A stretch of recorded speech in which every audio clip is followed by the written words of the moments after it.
আল্লাহ রাব্বুল আলামিন কঠিন কিয়ামতের দিবসে বান্দাকে বলবেন যে বান্দা, আমার চট্টগ্রামে বন্যা হয়েছিল, আমার ঘর ডুবে গিয়েছিল, খাবার ছিল না, থাকার জায়গা ছিল না, আমার খাবার জন্য তোরা কিছু দিস নেই।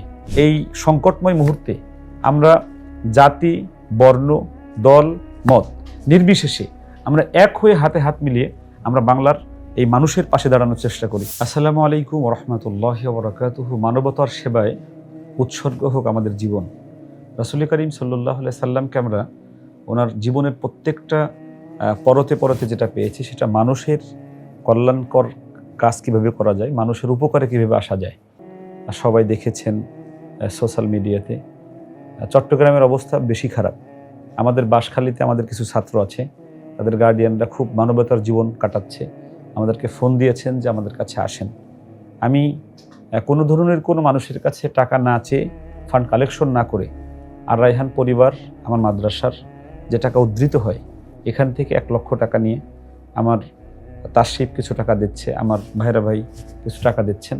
আমরা 1.5 লক্ষ টাকা দিয়ে মোট আমরা 500 প্যাকেট বিরিয়ানি অর্থাৎ খিচুড়ি, আর 500 পিস পানি, আর 500 পিস পাউরুটি, এটা নিয়ে আমরা বাঁশখালীর উদ্দেশ্যে রওনা হবে একটু পরে ইনশাআল্লাহ রাত্রে। খুশির সংবাদ হলো জীবন্ত কোরআনের জীবন্ত কিংবদন্তি শাইখুল কোররা ওয়াল হুফাজ শায়েখ আব্দুল হক দামাত বরকাতুহুমুল আলিয়া এই সফরে থাকবেন ইনশাআল্লাহ। উনি নিজে হাত দিয়ে এই খাবারগুলো বানভাসী মানুষের মাঝে বিতরণ করবেন। আগামীকাল বাঁশখালীতে সকাল 8টায় আমরা শুরু করব ইনশাআল্লাহ। আপনারা যার যার জায়গা থেকে সবাই অসহায় মানুষের পাশে দাঁড়ান, বানভাসী মানুষের পাশে দাঁড়ান। আমরা কোনো ধরনের কোনো কালেকশন করছি না, কারো টাকা নিচ্ছি না। আসুন্নাহ ফাউন্ডেশন আছে, এরকম যারা আছে তাদের কাছে বিশ্বস্ত, আপনারা টাকা দিতে পারেন। আবার 4-5 জন এক গ্রুপ হয়ে আপনারা সেখানে টাকা গুছায় সে টাকা নিয়ে সরাসরি আপনি নিজে দিয়ে আসতে পারেন। এ সময়ে এই সংকটময় মুহূর্তে আমরা জাতি, বর্ণ, দল, মত নির্বিশেষে আমরা এক হয়ে হাতে হাত মিলিয়ে আমরা বাংলার এই মানুষের পাশে দাঁড়ানোর চেষ্টা করি।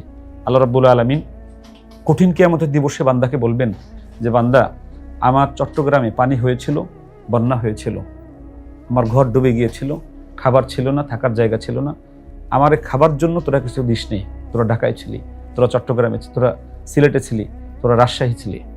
তখন বান্দা বলবে যে আল্লাহ, আপনি তো এসব থেকে আপনি পবিত্র, আপনি এমন এক সত্তা, আপনি সব কিছু দিন, আপনি তো আপনার বন্যা হবে কিভাবে? আল্লাহ রাব্বুল আলামিন তখন বলবেন, বান্দা, চট্টগ্রাম যে পানিতে ঘর ডুবে গিয়েছিল, যে মানুষটা ডুবন্ত ছিল, তাকে যদি খাবার দিতে তুই, তাহলে আমি আল্লাহকে দেওয়া হতো।